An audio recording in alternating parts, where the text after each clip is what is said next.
All right, everyone. This is ProductMind Partners, Ezinne Ted Yang, or Udezwe.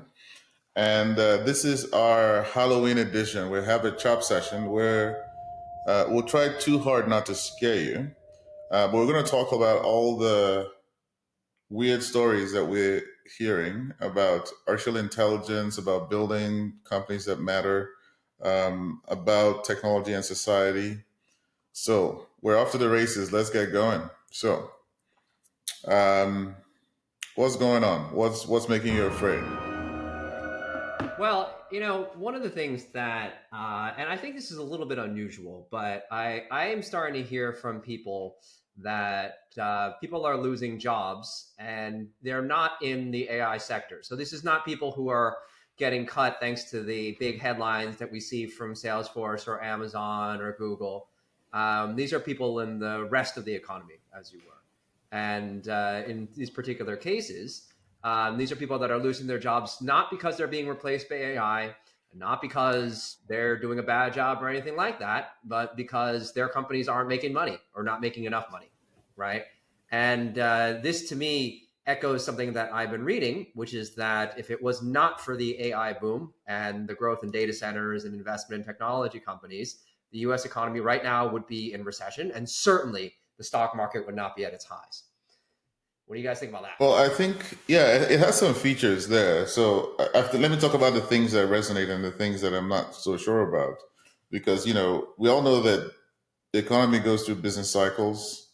I think we know for a fact that the stock market is inflated, but actually it's been inflated for, I don't know, like 5 years or whatever it is. Like literally, the stock market kept rising through uh, basically since COVID ended.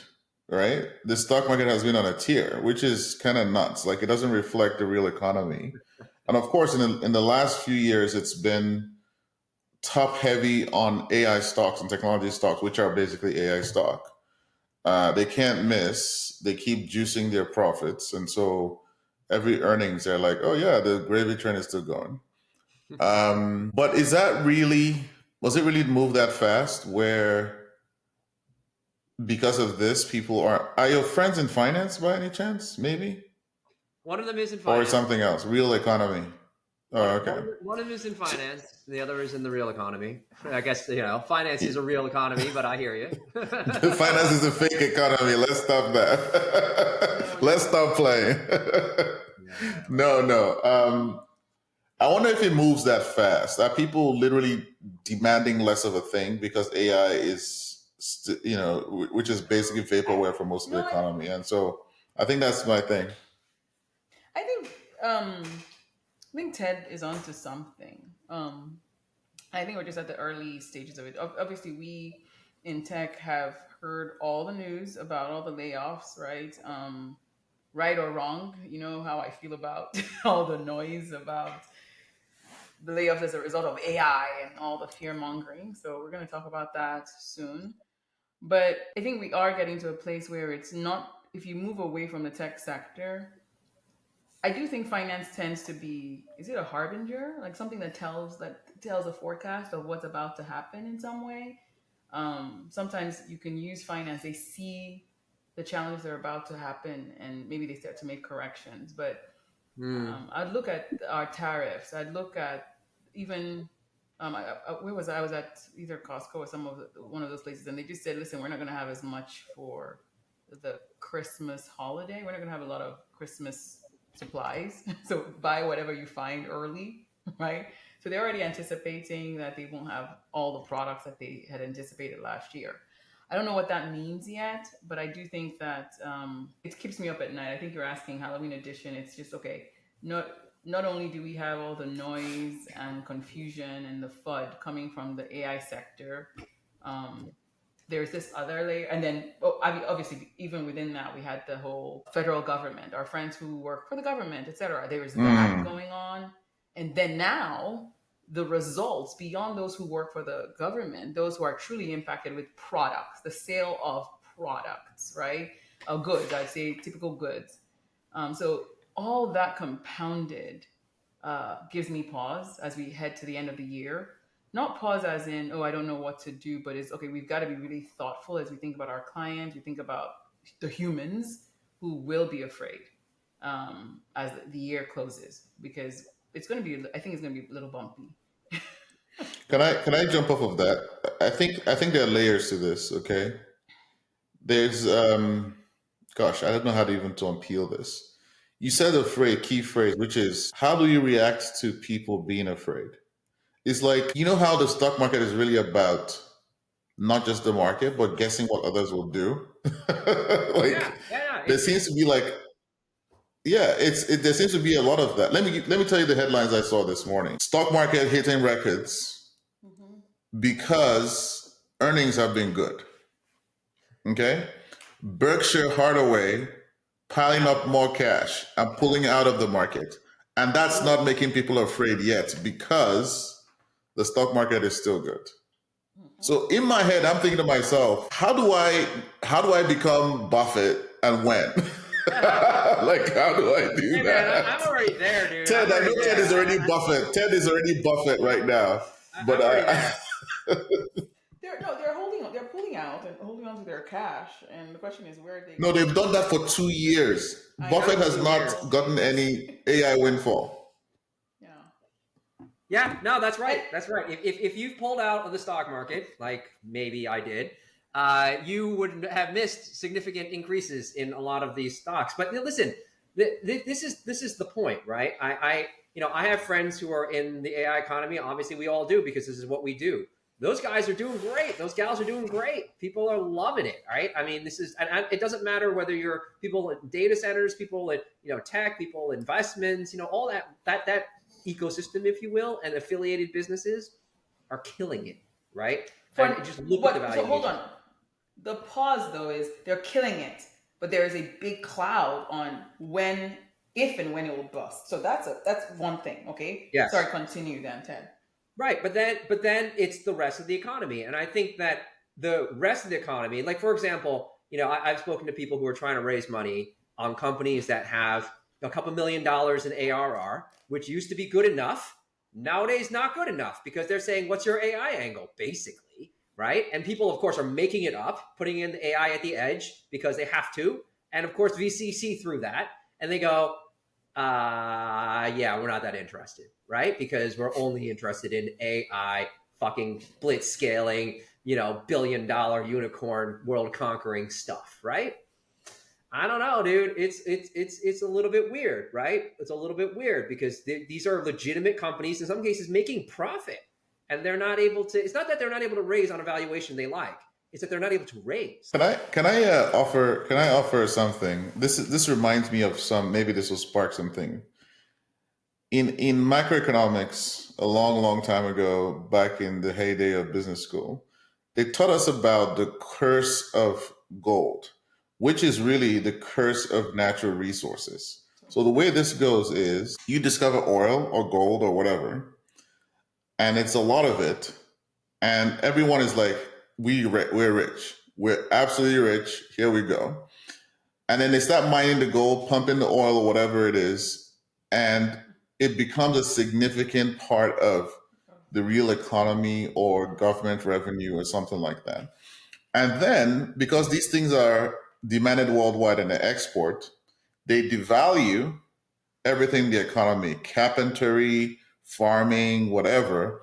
The Mm-hmm. the the demand for your currency bids up the value of your currency. You can't export ordinary things anymore Mm-hmm. because no, you can't actually sell the great wicker chair that your culture's been making for like 100 years anymore in international markets because no one can afford it, Mm-hmm. right? And this is a course of resources which, as far as we know, only Norway has figured out how to get out of because they essentially firewalled the oil from the North Sea away from their economy. It Yep. doesn't bleed into their economy. They're the only ones who've done it. Yep. And so we're seeing the same thing. AI is distorting our economy, right? And it probably in ways that we don't know. So it's affecting the stock market. It's affecting the venture market. It's affecting the real economy because people are diverting investments away from regular things you can make profit from. And so, like, it's not even that deep. It's like a diversionary black hole in the economy. Yeah. So I think I completely agree with you, but I think there's even more to that. So again, let's double click on the AI piece. In the tech world, in the software world, 100% of everything you're saying, right?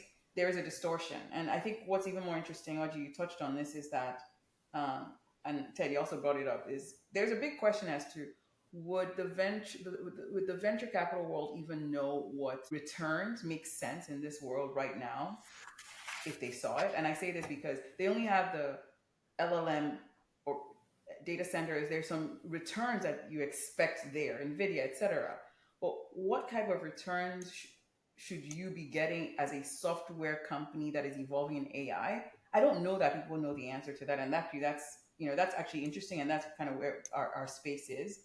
So, Audrey, I agree with the distortion that AI has brought to software.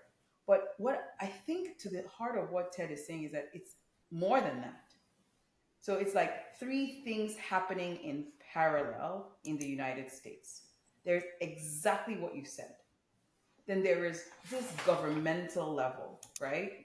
That is unknown, uncertainty, etc. That is all the government spending, etc. There is that. Independent of AI, let's be frank, it is just its thing. It just happens to be at the same time. Then there is the result of everything that was going to bring a recession, whether or not there was AI. There have been choices that have been made at the government level that are having their implications on goods and products, right? And AI has a piece to play there because some of the monies that maybe some of the companies that should be thinking of value creation in one way or the other are over indexing on AI. But from a pure goods and product thing, there is a problem that we also need to address. So I think there are three things happening at the same time. Yeah, And I agree. really trying to tease it out. I agree. Yeah, I agree. is important. I think because this is the trick or treat edition, right? And I mean, we can focus a little bit more on scaring people than normal. But no, honestly, what the deal is, it's the human dimension here, right?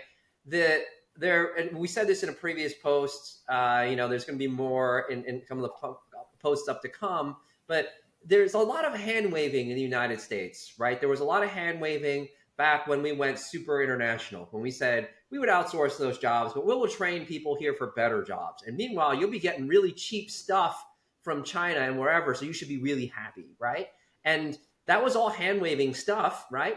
And the reality, people got displaced, right? People lost their good jobs in terms of pay, and they couldn't replace them very easily, right? And what happened is all of the backlash that we see, both economically and politically, that we're reaping the whirlwind right now in 2025, right? So it's we here in the US, much more than Europe or Asia, hand wave about the impacts of technology, right? Even more so than the Brits, frankly, which is ironic, since obviously we are, that's our founding country right there, right? So we wave our hands. We kind of go, oh, of course people will be able to get better jobs. Oh, of course it'll be okay. But we don't explicitly do anything about it, right? And now that we're starting to see effects, again, and I know this, we're starting to talk about this letter that we're starting to write, to CEOs. We're proud of hacking people, right? We're proud of throwing people into the gutter. At the same time, by the way, the government is cutting benefits. So, as we speak, there is a government shutdown, 11/3. You cannot get, I don't think, because even though they ordered Trump to do it, I don't think he did it yet, release food stamps, right? So people are literally being thrown in the street and told to go fuck themselves, right? And we are proud of this, right? So it's very interesting to me that, something Can, like... can I point of order, Your Honor? Point of order, Your Honor, Your Majesty. I don't think we're proud of it. Who's proud of it? Like, maybe the rich and powerful are proud of it, but like, I don't think Americans are by and large proud of this. No, I think we've been invaded. But the rich and We've been powerful invaded by the wealthy and we're living in a new gilded age. That's the thing. Like, it feels bad to say this because what I just realized when you were both talking is that We've been living in distortionary times for the last 20 years to our benefit. We work in high technology, okay? We technically have the best jobs. We've actually been living in this. It's just that within high technology, we've begun to cannibalize our own selves, right? It's become more niche and niche and niche.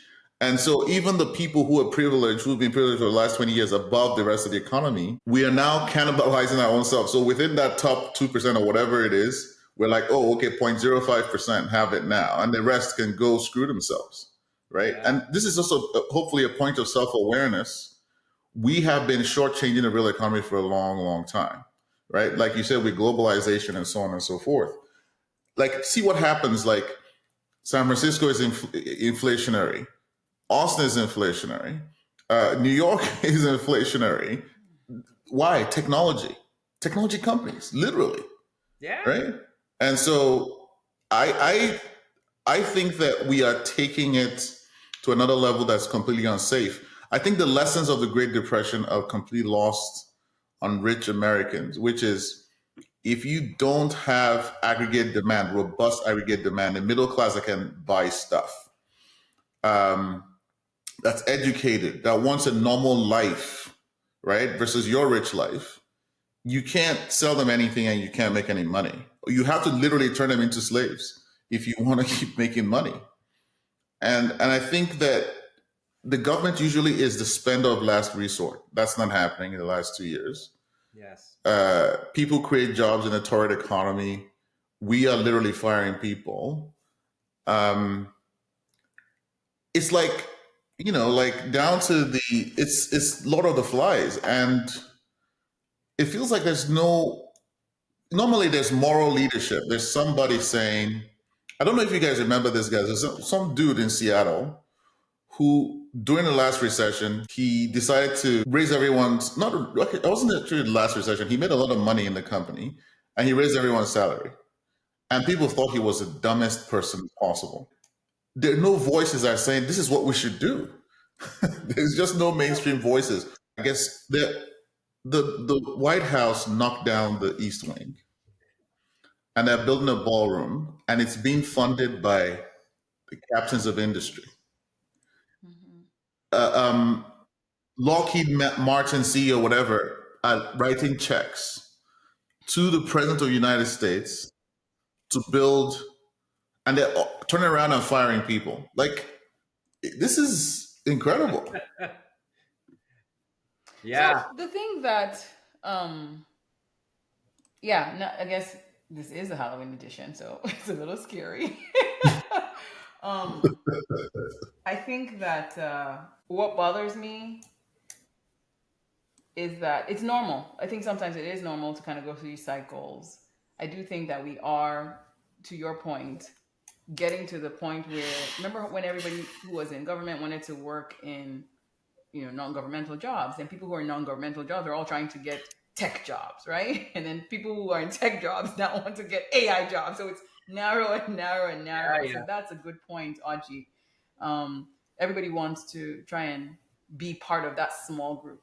But almost to our old article, right? It's not about niching this, honestly, which is how America's current approach versus China. So I'm not I'm not saying China has the right government or whatever. I'm not saying anything about that, but it's their approach to AI and making sure it's truly democratized, it's accessible, it's fully adopted. So it's not this niche thing where only a few get to benefit, only a few get to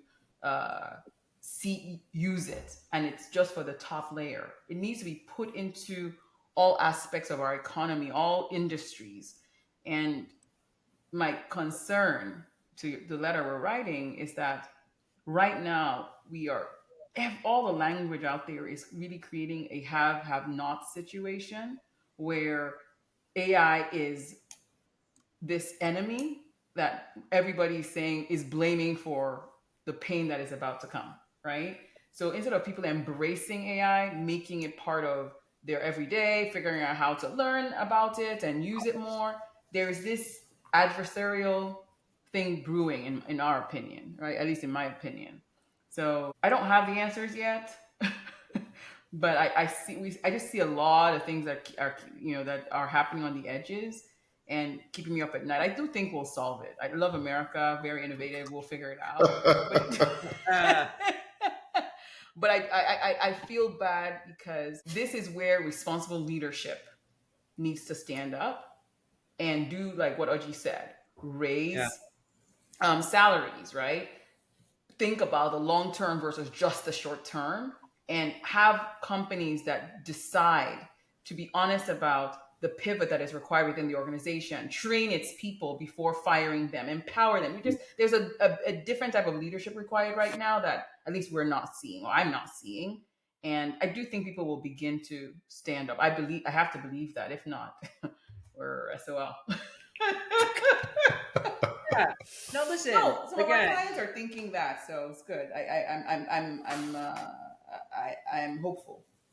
yeah. No, listen. I think we need to, can't have this all be, trick and not any treat, right? So Treat. I think the point here is that the technology is empowering to those who know how. This kind of goes to the other articles that we've had about education and other things, right? Which is broader base, right? And we have had some encouraging things, like there's a broader base in people in poorer countries and poorer areas, because really all you need is your mobile phone and a URL, and you could start to teach yourself this Gen AI technologies and what have you, right? So it is incredibly empowering to those who can use it, there is an upside to that, right? So I think the steering, and I think this is part of a lot of the things that we do here, right? It is building good products is about people, right? It is fundamentally about users that are human for now. At least that's what we're talking about, right?